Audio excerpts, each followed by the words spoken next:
refers to the judgment of the 24th of July. If I can just take you to that very quickly. That's behind tab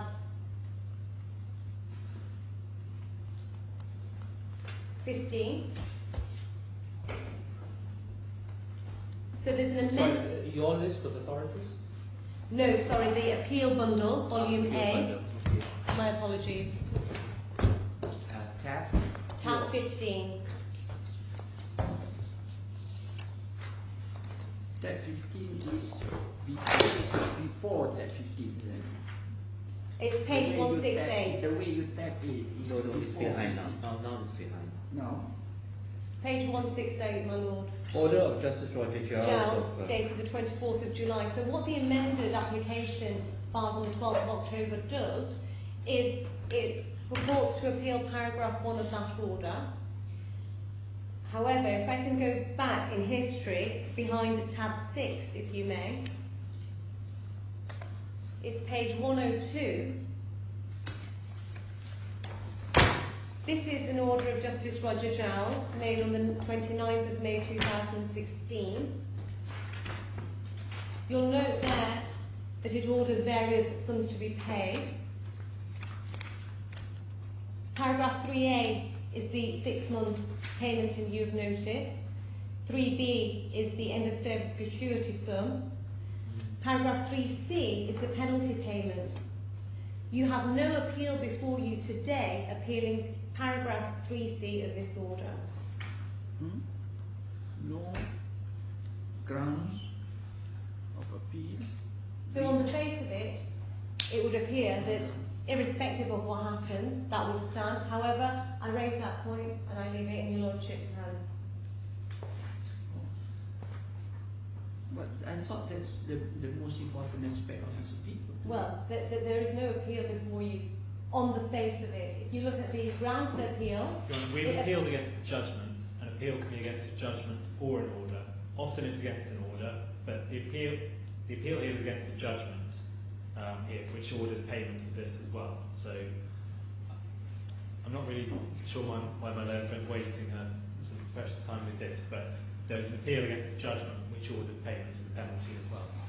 Your lordship's moving on. If I can now deal with the substantive grounds of appeal that have been raised. The first one is the new point, that is that what Article 18.1 actually provides for is wages and any other amount owing prior to termination.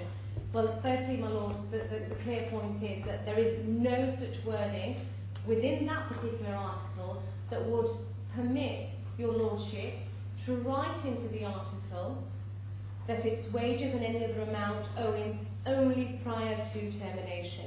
That's not what it says there. So you have two constructions before you. We now know what the defendant's construction is, which I say has changed over time, and you know our construction, and that is the literal interpretation that was provided for by Mr. Justice Giles.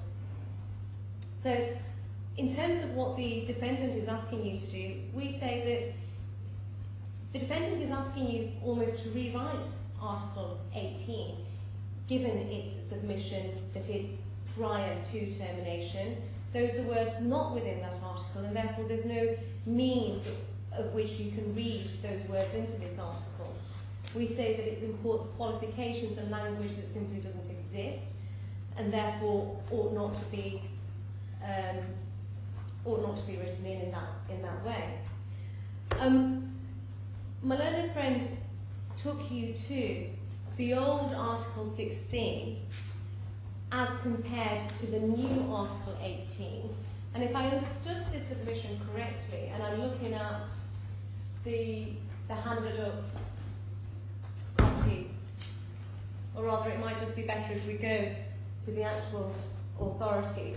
My lord, what would you prefer? Would you prefer the sheets, the loose sheets of paper, or if I go to the actual authorities in London? You can go to the actual authority if you like. Just to be clear, the definition of wages has not changed after the amendment. No, it hasn't. Okay. No, it hasn't. Carry on. Your Honour, just interrupt.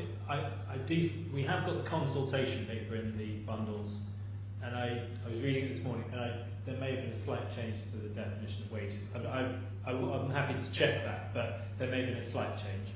All right. Thank you. Go on. Yes, so the bundle of authorities. I'm just trying to find my bundle.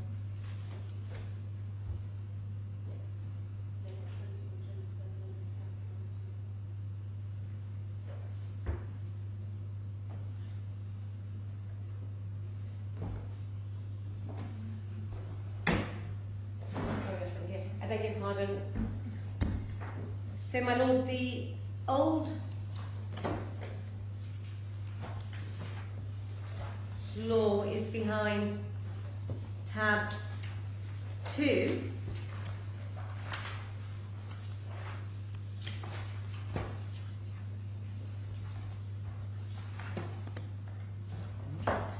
Page 5.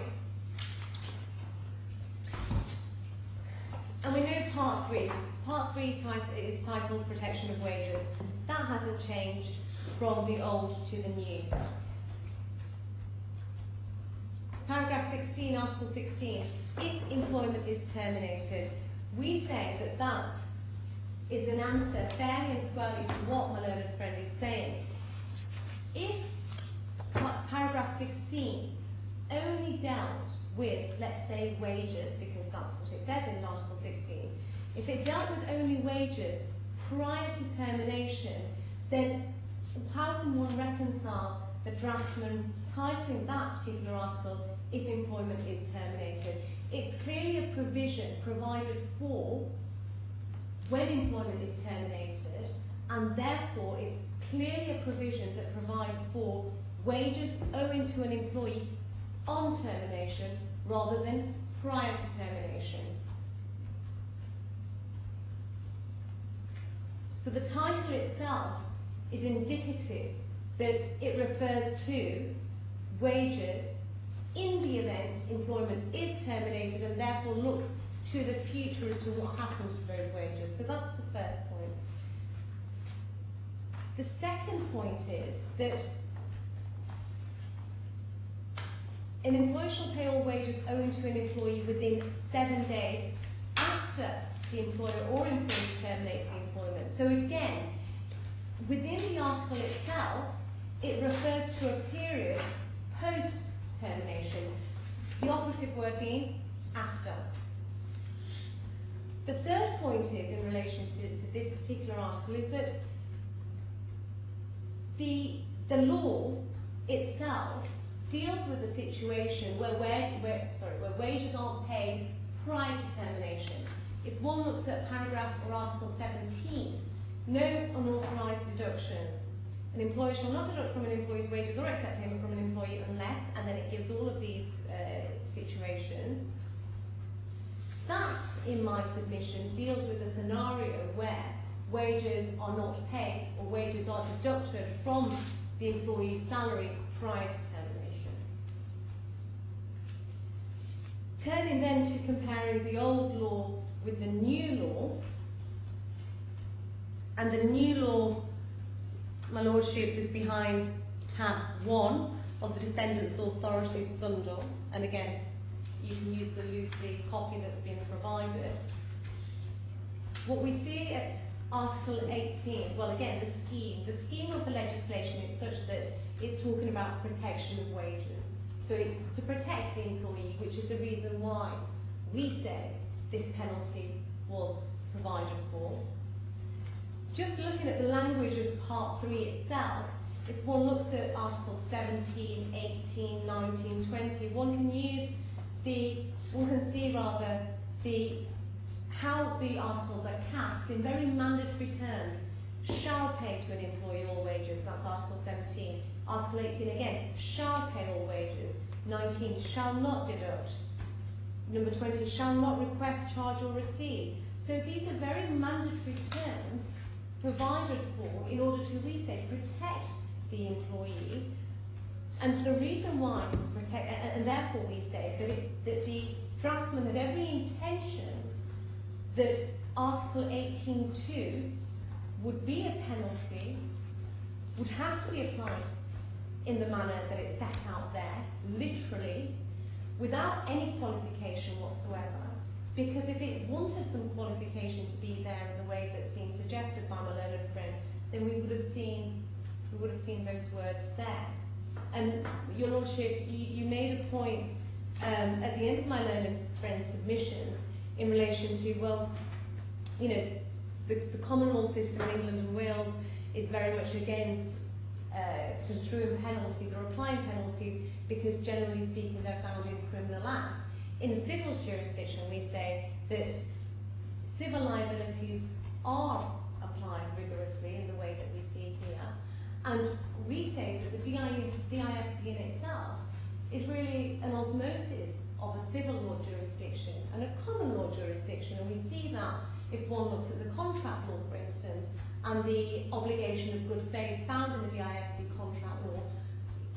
There is no notion of good faith in England and Wales, however, it is here, and therefore, within this jurisdiction in the DIFC, where the draftsman probably had regard to various of the jurisdictions, we say it had, or he had, or she had every intention of Article 18.2 being a penalty and being applied literally without any qualification whatsoever. So again, turning to the wording of Article 18.1, the difference we see between Article 18.1 and the older Article 16 is that words and any other amount owing have been included in Article 18.1, and also the period in which the amounts have to be paid has been extended to 14 days. Now, picking up again from what my learned friend was saying, if it was just simply wages that were owing prior to termination, then it was open to the draftsman there to not include and any other amount. It could have quite easily left it to pay all wages owing to an employee within 14 days. Now, why is 14 days important? We say that the draftsman must have intended to include all those amounts owing on termination, which would include payment in lieu of notice, for instance, that arises under the contract, and any other amounts arising under the contract, and gratuity, which is a statutory right which arises by way of statute if an employee has worked continuously for 1 year. And therefore, the draftsman intended gratuity and any sums owing to be part of Article 18 in the way that it hadn't done in 16. The timing, 14 days, because the draftsman now includes other amounts, it gives the employer longer in which to pay those amounts, and so therefore we say that that also turns to the intention of what the draftsman was trying to get at. The difference again with Article 18.2 and Article 18.1, we see that Article 18.2 has now been added, which is the penalty provision.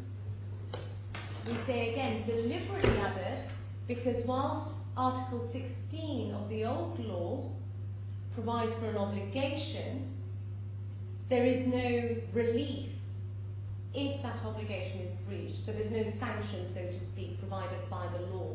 So, I mean, so what, Article 16? So what if the employer isn't paying wages within 7 days?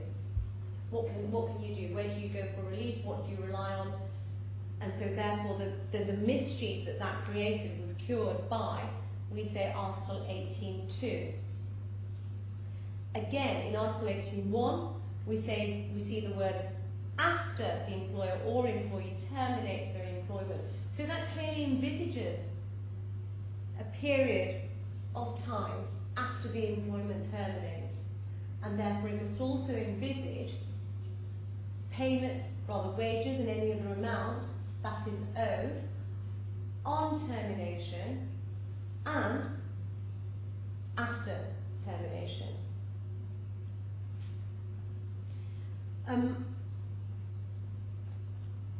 And we say Article 18.2 is quite clear. There is no ambiguity in terms of what owing and failing means. but I will address you further on that point. So that's what we say set out in the scheme, and we say that it's quite clear and plain what the draftsman intended.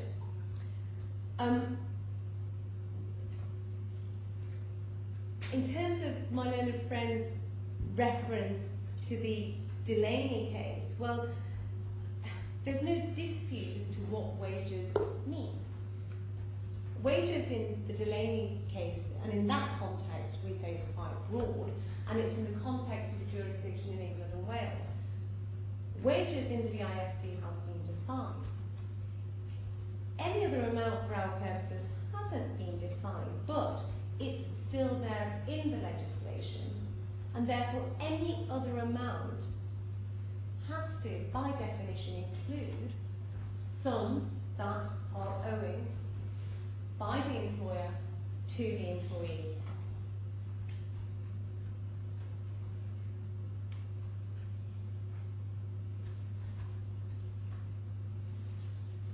Now, it might be a useful juncture to also look at Article 59A, because we say that that is quite relevant, because that deals with termination, although it deals with termination for cause, and therefore where a dispute arises. But nonetheless, it deals with termination. So, my Lordships, if we can perhaps... Actually, I might address you on Article 59A later on in my submission when we return to dispute. My learned friend made a point that gratuity and payment in lieu of services cannot be any other amount because it's not related to service in the way that wages is related to service, and that any other amount should be construed by looking at the word wages and is conditioned by the word wages.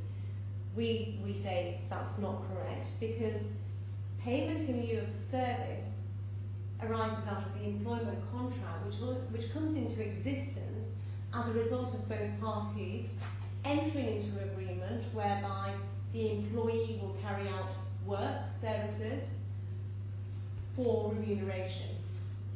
And it's as a result of that contract that leads us into an obligation, or various obligations that the employer may have, and one of those obligations is payment in lieu of service. So, in effect, it does derive from a contract for services provided by the employee.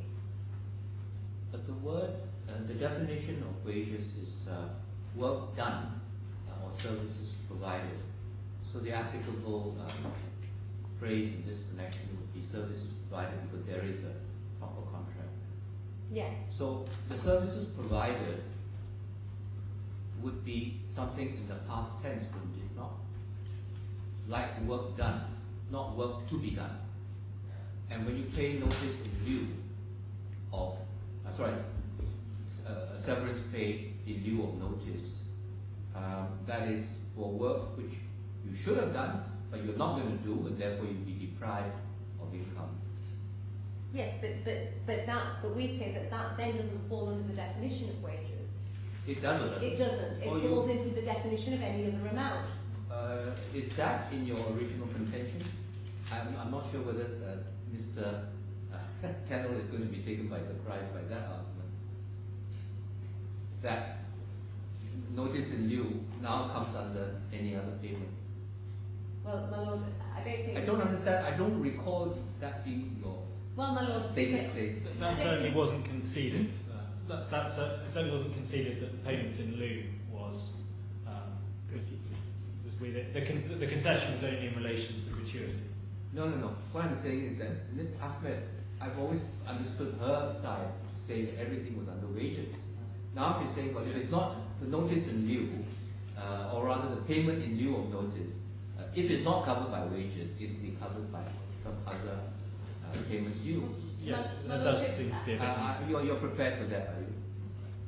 You were prepared for that interpretation? Well, I mean, my argument does cover it, Your Honour, but no, it's certainly the way she put her case before, up to the time the concession was made, was that they were all wages. My Lord, I hope the bench can give me some indulgence, given the arguments that have been raised very late in the day by my learned friends, and so. No, I just wanted to know whether this is something new. So I'm not stopping you. But what I'm saying is that if it doesn't fall within wages, then it certainly falls fairly and squarely in the any other amount category, as does, we say, gratuity, because gratuity is again a statutory obligation provided by statute. No, so I think the question was asked whether or not it was in the employment contract. Reference is in the employment contract to gratuity, but not to gratuity payable under the IFC law, because you'll recall from reading the judgment, the contract of employment was an unusual creature because it was cut and pasted from a different contract. The governing law provisions were England and Wales, and so it didn't really reflect the position of the parties. And so that was the contract of employment gratuity position, and I can take you to that. So, but what is the position then? The claim, your client's claim was calculated on the statutory gratuity? Yes. Okay. Yes. So, yes, it was. So we say whatever the contract may have actually said, you have taken it, the calculation is based on section 62, article 62. Yes. Okay. Yes, and so we say that falls under any other amount, and there's no departure from any submission there, and that arises as a result of work performed, past tense, because gratuity can only be paid on termination, and so we say that in itself falls fairly and squarely within Article 18.2 and 18.1.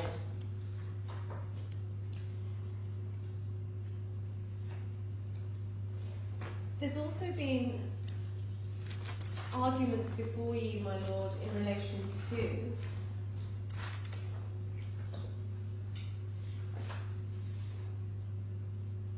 what amounts to owing and failing, and whether or not these terms therefore are so ambiguous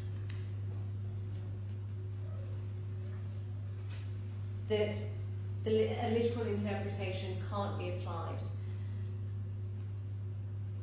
This also feeds into the argument, if my note is correct, that once the court has determined what should be paid, then that payment should be made from the date of judgment.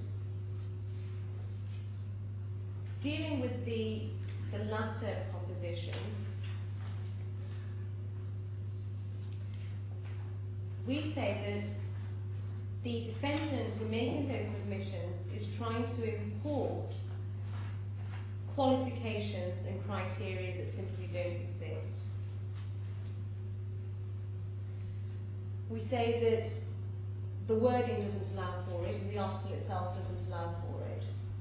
One of the arguments raised by my learned friend is that, well, if you don't import these qualifications, then it leads to a harsh result. Well, Mr. Justice Giles, His Honour Justice Giles, dealt with that in his judgment, paragraph 333. My Lord, if I can invite you to turn up the judgment, it's volume A, tab 4.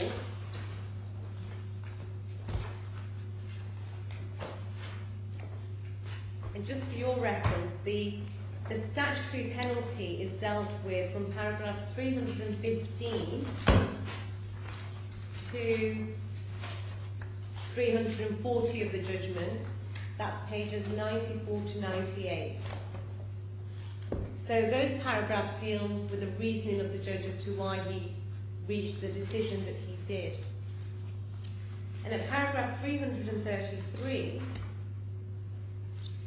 he recognises that there may be some force in the defendant's arguments that there may be possible harsh consequences. For example, if there is a genuine dispute over liability to pay the wages or other amount, which is ultimately determined against the employer.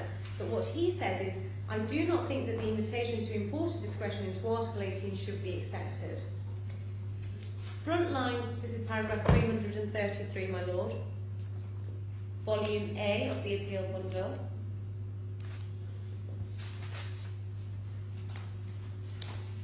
Tab 4. Paragraph 334, page 97.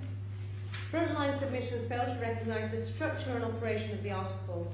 It does not give the court the function of imposing a penalty. The penalty falls upon the employer by force of the article.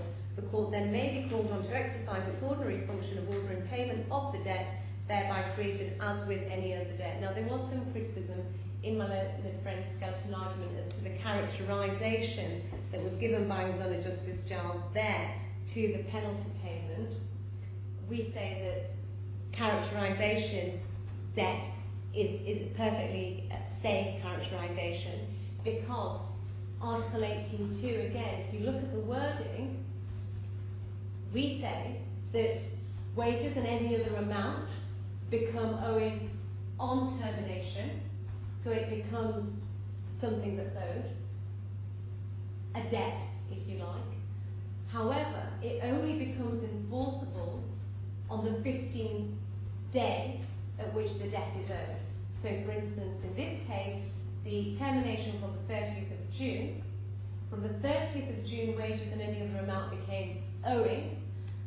However, it only became capable of being enforced on the 15th of July. And so we say that Mr. Justice Giles was perfectly right in his reasoning there at Article 334. So, what exactly is the point you are making? Because we can see that the penalty doesn't arise until the 15th day.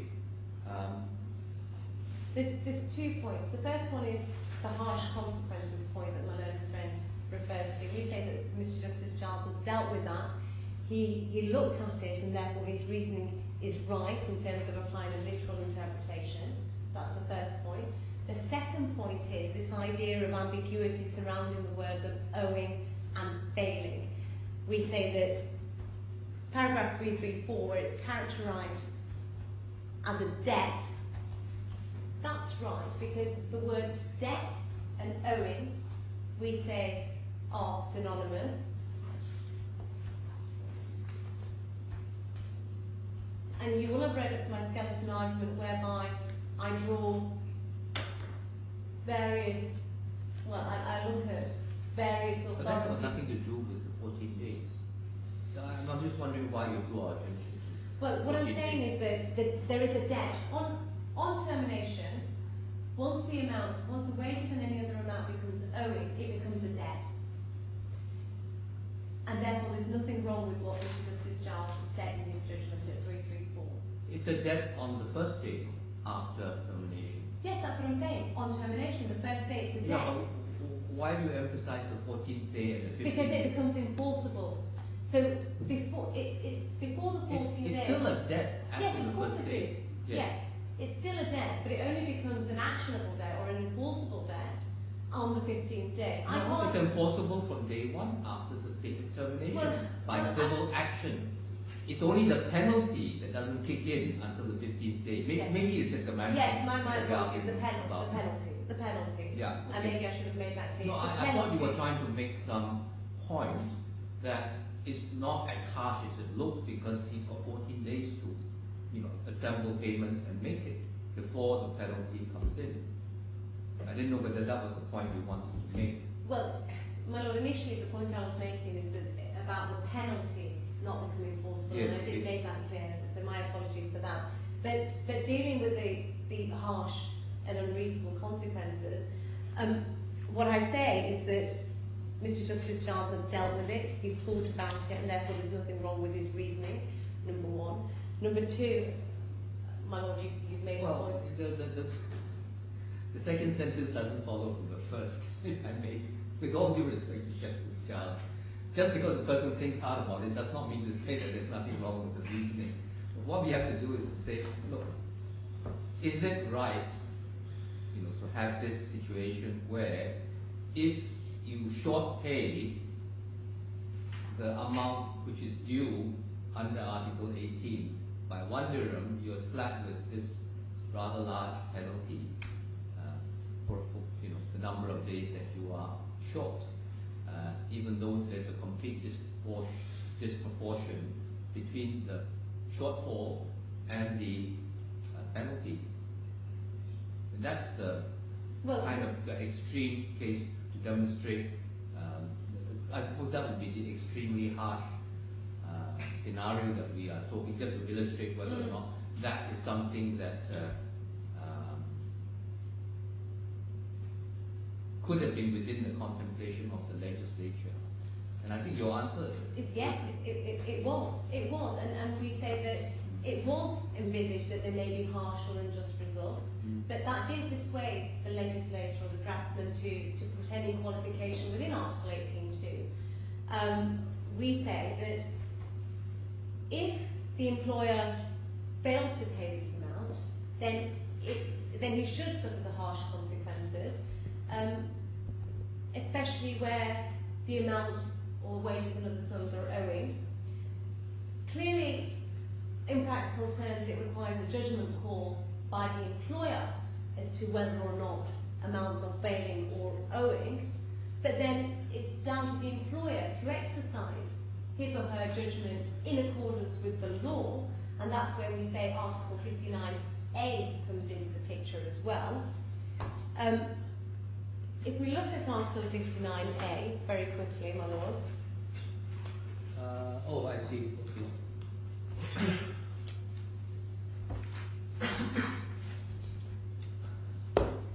So Article 59A, it's in the Authorities Bundle, tab 1, Article 59A, page 21 at the bottom.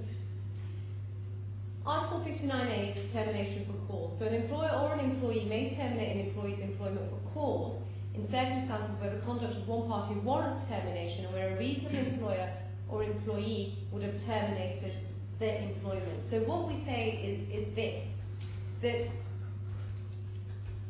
number one, there's an obligation on the 15th day, or rather there's an obligation on termination for the employer to pay sums or any other wages or any other amount owing on termination. He has 14 days to pay it. If within those 14 days, and we say that the consequences may be harsh if the employer is dilatory or refuses to pay or doesn't want to pay or omits to pay or is reckless to pay, all of these definitions that go to failing. If for any reason the employer does not pay, fails to pay, and there is no qualification in the Article 18.2, providing for any excuse as to why the employer might not pay. There is nothing of that sort in there. It's simply he must pay. So if the employer fails to pay, then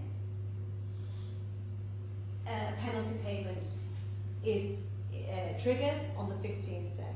That's Article 18.2.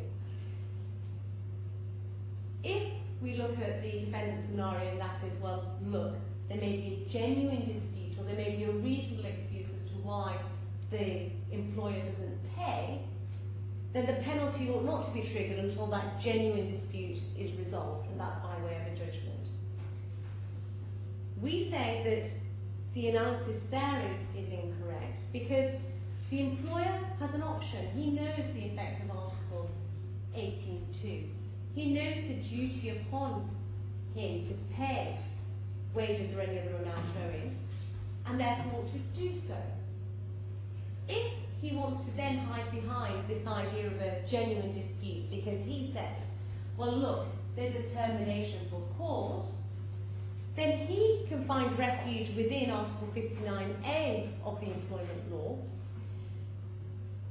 And what he must also show and demonstrate under Article 59A, that there was conduct, and there was conduct that warranted termination, and that any reasonable employer would have terminated on the basis of those facts. And what that Article 59A does, it places an obligation on the employer to be reasonable in its decision making, to be reasonable in the process it adopts in order to make a decision as to whether or not there is a genuine dispute here that allows him a get-out clause from Article 18.2. But you could have a dispute without wanting to invoke Article 59A. In other words, the employer may decide that the employee is surplus to requirements. He wants to make him redundant. Nothing wrong with his service. No. And he just looks at his contractual options and he says, I'm going to terminate you. Yes. Here's what I think is owing to you. And then the employee says, no, you owe me more than that. And they have this dispute. So 59A doesn't enter into it at all. But on Article 18, the employer is put on risk that he must either satisfy the employee's demand for the last payment on termination, or take the risk that he will have to pay this penalty if he is the least bit short in what is ultimately determined to be the correct amount. You see, under the old law, the problem I think was less, because under the old law, it was simply wages. Wages, yes. And the way that the Employment Act is structured on the old, what the English used to call the truck system, which is that when you have to pay your wages to an employee, you have to pay net of all deductions unless the contract provides expressly for the deductions. That was the original way that the legislature protected the rights of workers. So because of that, then it's very simple to know what the wages are. I worked so many days. The legislature anticipated that there would not usually be an argument about how much was owing for wages. Once they brought in the second limb and any other amount owing, then it got a bit more tricky. I mean, that's leaving aside Mr. Kennel's arguments about how you interpret the term wages. But the any amount, other amount owing, then gets to the question about, well, that some of the claims which the employee might make might be disputable and is disputed in good faith. The problem is there is no principle that saves a party under contract law from the consequences of not fulfilling his contract. At the very least, he will have to pay interest, and in this case, on top of interest, he will also have to pay the penalty. So the question is whether the legislature says, well, if he got it wrong, he got it wrong. And it's tough, and there are other priorities, which is that in this case, the interests of the employee need to be protected more than the interests of the employer, although there will be the odd case where injustice might result. Yes, well, I say that is what was intended, and you've seen my skeleton argument in terms of protection of wages and the inequality between the relationship of historically what was master and servant. And so maybe in order to address that inequality, the legislator put this provision in place, and if it leads to harsh consequences in 1 in 10 cases, then so be it. But in my submission, the legislator intended for it to be a penalty and for it to be literally applied in the way that's set out without any qualification, because it was open to the legislator to say, well, okay, you've got to look at good faith, or you've got to look at reasonable time, or you've got to look at genuine dispute or reasonable excuse, but none of those qualifications are in there, and therefore if now that you're invited to put those qualifications there, we would submit that would be a complete rewrite of the entire article. And so, unfortunately, employers have to live with the harsh consequences. And with that in mind, my lord, if I can perhaps invite you to turn to, I think it was Lord Scarman's dicta, and it's in Dewport Steel. It's in the Claimant's Authorities bundle. Just sort of give you some advance warning. Ahmed, we really need to finish by 5:30 because we have to go for the lecture at 6. So just give you I'm grateful for that. target met. I'm grateful for that indication. I had it in my mind that you might be sitting until 6, but I should have asked the question really, so Yes, I'm grateful. unfortunately we can't, but I think we're near. Yeah. We are certainly understanding the thrust of your.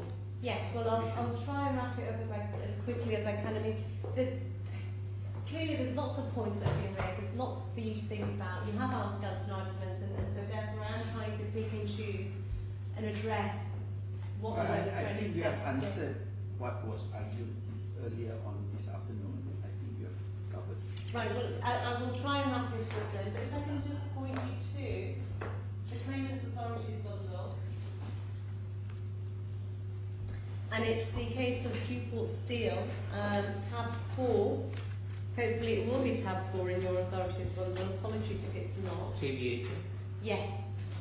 And it's page 168. Yeah, you can't steal.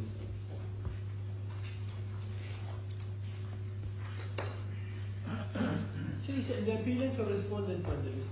It's the respondents, sorry, my apologies. We were claimants in the court below. So it's the KPH one and it's tab 4. And page? It's page 168, and I'm going to start from point G, and it's the dicta of Lord Scarman in the case of Newport Steels Limited.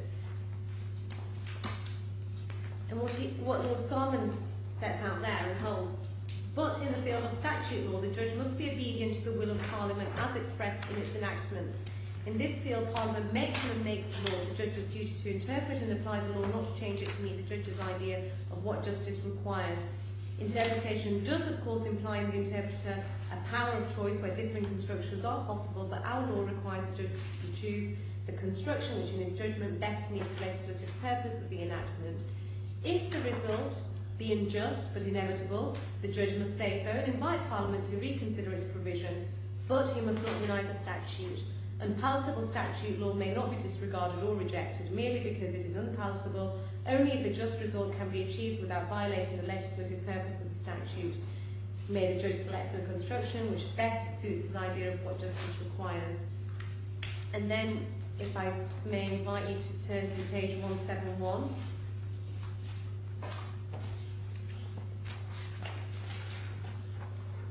If the law is unacceptable, the remedy lies with Parliament, not the judges, and if Parliament is minded to amend the statute, I would suggest that instead of seeking to close what my noble and learned friend, Lord Wilberforce, has aptly called open-ended expressions. Which letter? Sorry, I beg your pardon, at the bottom, H. So it's the last paragraph, if the law is unacceptable. And I've just read that out. Open-ended expressions, such as those which have now given rise to bitter and damaging litigation, the draftsman should be bold and tackle his problems head-on. And so what we say is that the wording that my learned friend invites you to import is simply not there in Article 18.2. And to round it off, if it does lead to an unjust or absurd result, then that's clearly what the draftsman would have intended, and it's for the draftsman to remedy any absurd or unfair consequences. I think when you do your written submissions, see if you can address this particular question which we would like some assistance on. I mean, Mr. Kennel has highlighted that there are possibilities of hard cases which Justice Giles has also referred to. And if you can think of a way that an employer who does have a dispute with his employee about the amount that's owed, how does he protect himself from the consequences of Article 18 when he thinks that the amount claimed by the employee is unreasonable? Of course, one way is for him, the employer, to pay the employee what he, after careful consideration, believes to be the correct amount owing to the employee. but he could get it wrong. And if he gets it wrong, perhaps after taking professional advice, he still has to pay the penalty. It doesn't really matter how much is wrong by, because the penalty is an absolute amount, which does not bear any relation to the loss that would be suffered by the employee. In that respect, it's different from where you don't pay your counterparty in the contract the amount that's due. You don't pay the other side what is due, you get penalized by interest, but interest is then proportionate to the amount of the sum that is owing and unpaid. Here, if you have a employer who just gets it wrong, but for want of a better term, without mens rea,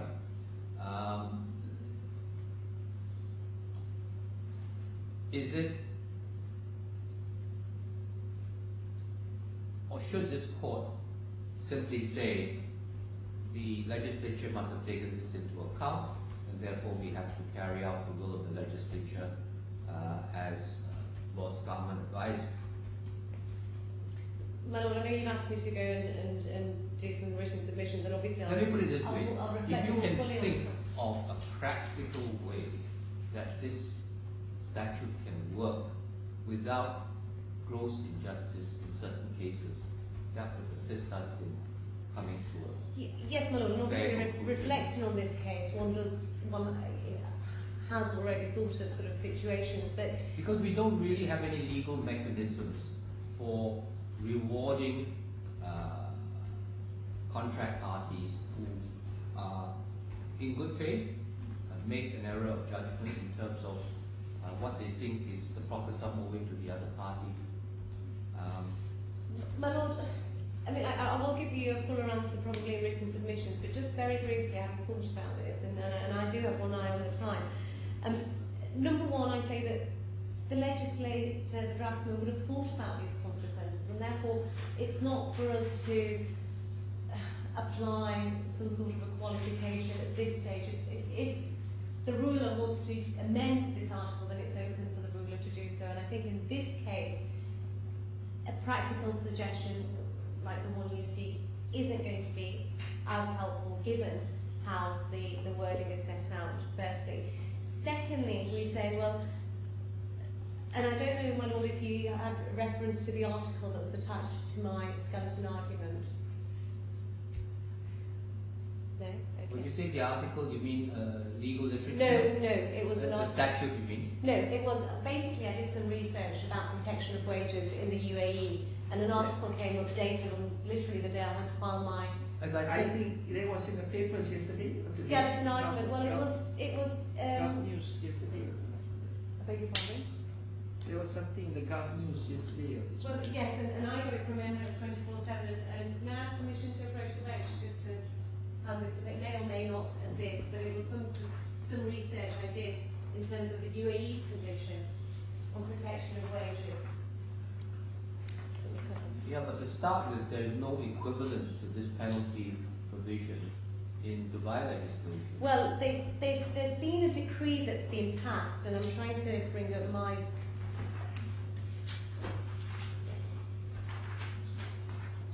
So what this basically says is that there was a decree passed by the Ministry of Human Resources and Emiratisation which put forward a new wage protection scheme of benefit to workers, and then it obviously goes on to give a quote from the Assistant Under Secretary, Ministry of Labour for Inspection Affairs, and that is to protect workers' rights in obtaining their wages without delay.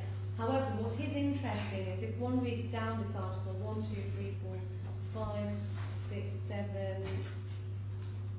8, 9, the 9th paragraph down, or 1, 2, 3, 4th paragraph from the bottom.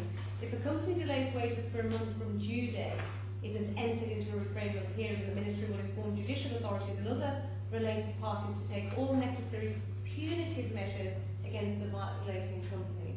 And so that would imply that some sort of a penalty, a monetary penalty, will be applied. It then goes on to say if the company fails to pay wages for 60 days from the due date, then administrative fines shall follow, in addition to registered fines for failing to pay wages a month from the due date as stated above. The reason why I refer you to this article is that, going back to your question as to a practical way in which to manage this, on the words of the article 18.2, there is no practical way of managing it because it doesn't allow for any sort of discretion to be applied where the consequences may be harsh. We know that there has been a decree that has been passed in relation to protection of wages. The DIFC is a court of the UAE, and therefore we say that the DIFC legislation, Article 18.2, reconciles itself with the decree that's been passed by the UAE in terms of protecting wages, and if wages aren't protected, then punitive measures will be put in place. And so, again, I will perhaps reflect more on the question that you've asked, but my initial submission would be that there is no practical way in terms of limiting any harsh consequences. Just in terms of also the facts of this case, any practical considerations, any importation of a discretion, any idea or notion that there was a genuine dispute or that there was a reasonable excuse why the defendant didn't pay wages and any other amounts owing are not applicable to the facts of this case. We say that the findings of fact are clear in relation to how Mr. Chaturvedi, which was the primary witness for the defendant, made his allegations. There's clear findings in relation to what actually happened. And my Lord, if I can just take a couple of more minutes of your time just to run through what the findings of fact are. And it goes to the question that in this case there was no genuine dispute. It doesn't matter about the facts of the case, because we can't say that there is this particular interpretation is supported by the facts of this case, because by definition I was putting to you a case that was different, had different facts from this case, and if we interpreted the act in your client's favor, in this case, that would capture also possibly undeserving cases. Yes, yes. So it's a general principle, my Lord. It's the principle that we are grappling as with. a general principle, I accept. But if it was to be applied to the facts of this case, then I say that well, there's no appeal against the findings of Justice Giles on dismissal for cause and so on. So it is purely on the policy question and the true interpretation of this article. Yes. My Lord, you have my written submissions on sort of the definition of the words owing and failing. And we will reread that, thank you, Shirley. So, my Lord, I've got 1 eye on the time. Unless there's any other point that you want me to address, I'm going to leave it there on the basis that my written submissions cover quite a lot of the points anyway. Secondly, you invited me to put in further reply submissions to the new point How long do you want? that was raised. I'm going to help you here first, because I'm going to ask, I think, Mr.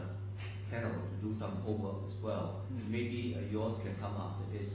You see, Mr. Kennel, what I want you to do is this. You basically have 2 appeals going on the 2 amounts. You've got the payment in lieu of notice, and you've got the gratuity amount. And what we want is assistance from you on the calculations, because we may not come to the same finding on both amounts. So we need you to break down how much at the moment your client is liable for on each of those items, so that we can give a judgment for a definitive sum. I mean, we can work it out, but I don't want to take a chance and have it wrong and then ask you to calculate it after we've given our judgment. Do you understand what I'm asking you to do? Not exactly, Your Honour, because it's not disputed that those 2 amounts, payment in lieu and gratuity, there's no appeal against those, and they've been paid, and so those paragraphs. No, it's the penalty. So Yes, how so- much is is attributable to the penalty on each of those items up to the date that is relevant. So if we find in your favor and we have to reverse, how much do we reverse the amount mentioned in Justice? Because I think Justice Giles' judgment lumps it up as well. Penalty is the totality of the sums which are owing. That's what he has found. I'm not sure if that necessarily makes a difference, because if they both became payable on termination, they were both paid as part of the same. So the penalty would have applied in either of the amounts Still were won't not fully paid. Yeah, okay. The payment dates are exactly the same. They were both paid in. There might have been a day or two difference, but they were paid about the same time in May of this year, and they both came due on 15th of June. Yeah. But on Justice Giles' judgment, that's when they both come. I mean, if we can do, we can Well, set I the mean, that calculation. again If it's wrong underlines. judgment, Yeah, I mean that again underlines your argument that it can work in a rather harsh way. I suppose they would, as you say, the man claims a huge amount, and then at the end the amount awarded is much less. But because your client didn't, pay the amount ultimately found by Justice Giles to be due, then you get this hefty penalty. yes, sure. Indiscriminate is the word I would use, but yes. Okay, so then you don't have to do any homework except Good. then Mr. Ahmed, I'm just thinking of between 2 to 3 weeks, because we're going to put a page limit anyway, so that will make your life easier. Yes, yeah, it's just my lord, other commitments that. You've got some commitments. Okay. Yeah, lots of other commitments. So.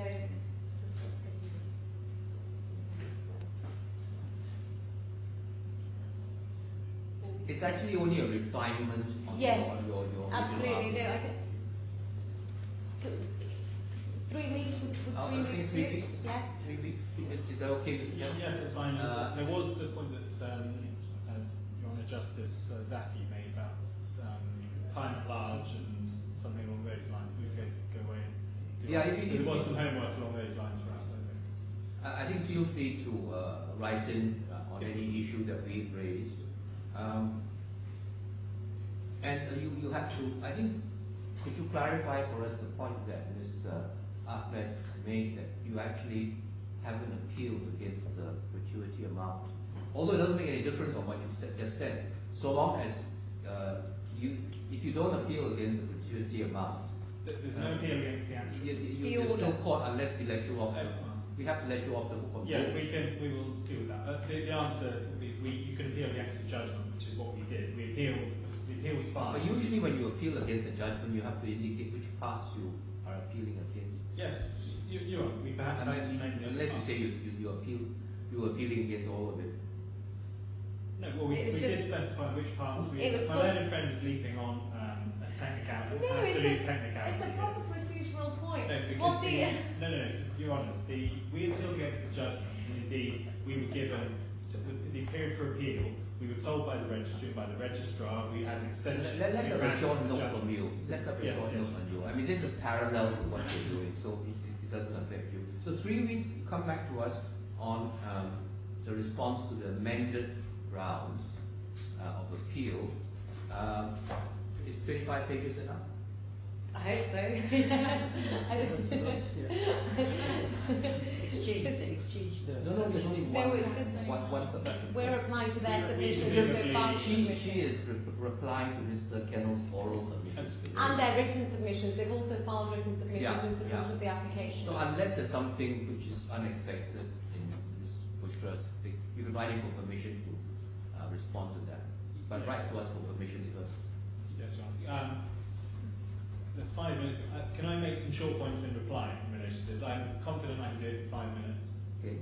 Are you not? Is that it? Well, it's not very fair, seeing as I was determined you had nearly 2 hours. 5 minutes for reply. I think he's more desperate than you. He's got to go uphill task, I think. You're on. The 2 words that my learned friend mentioned time and time again were must include. The Article 18 says these words, therefore it must include the payments in lieu of notice, it must include the gratuity. Nearly all the maths you referred to, it's circular reasoning. The inclusion of the particular item doesn't necessarily indicate what was meant by it. So my learned friend says, oh, they've included any other amount, so they could have just left it at wages, so it must include payments in lieu, it must include gratuity. No, it mustn't. We're here to interpret what those words mean. They're ambiguous. I've cited the Ius and Generis principle, whereby where you have a word and then it's followed with any other amount. Any other amount is not any other amount whatsoever, which is wording you often see. It's conditioned by what comes before it. And I think there are extracts from Benyon about that. The mandatory terms, yes, it is in mandatory terms, and we're not arguing for a discretion as such. That argument was rejected below. But the fact that Article 18 is mandatory is all the more reason why, if there's an ambiguity in the terms, it should be interpreted in our favour. My learned friend says the 14 days. Oh, they've been given a longer period, therefore it must be because it includes everything else. It just doesn't follow. And then the wording where the Are you still arguing for a discretion? No, you're not. I'm not arguing for a discretion. So you're saying that if you take your definitions, that will... yes, you're right. And I mean, I'll come on to this very shortly, but this provides, what we're saying provides certainty. As Your Honour has mentioned, wages are substantively different from items that come afterwards. It's only in limited circumstances you can make deductions. And also, wages, they cover, during that period, that's the employee's been working for this employer, who hasn't been working elsewhere, and we all know the importance of wages, and we can see it from this article, I know a friend cited.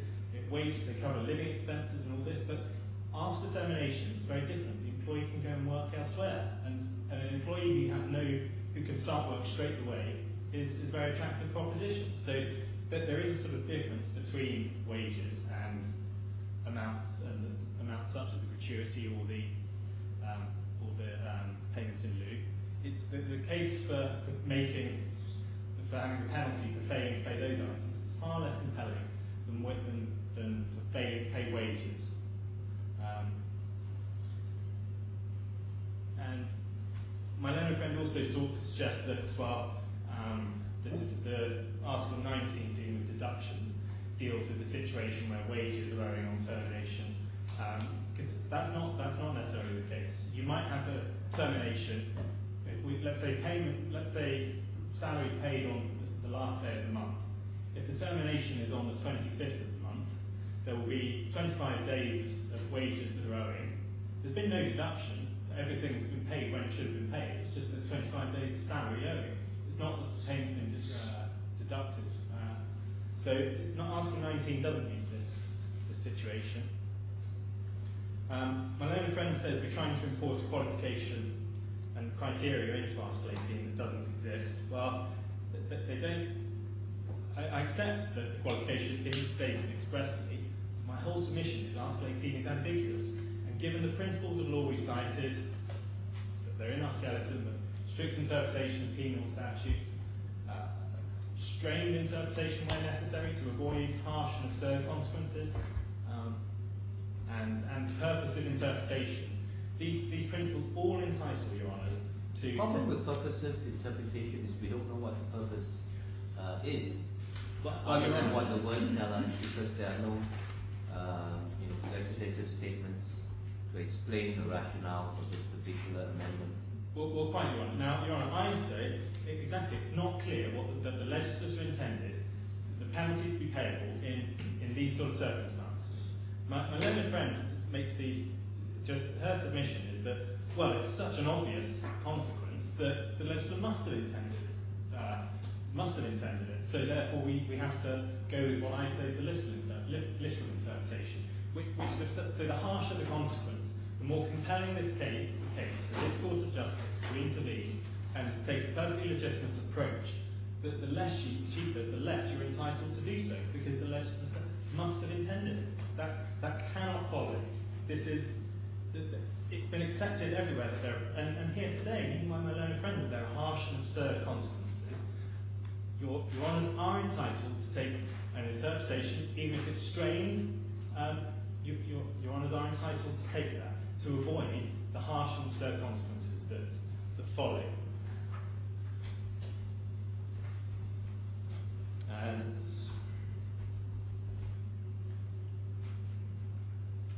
yeah, so in my submission, it cannot be clear what the legislature intended. There's a consultation paper, but it made no mention of this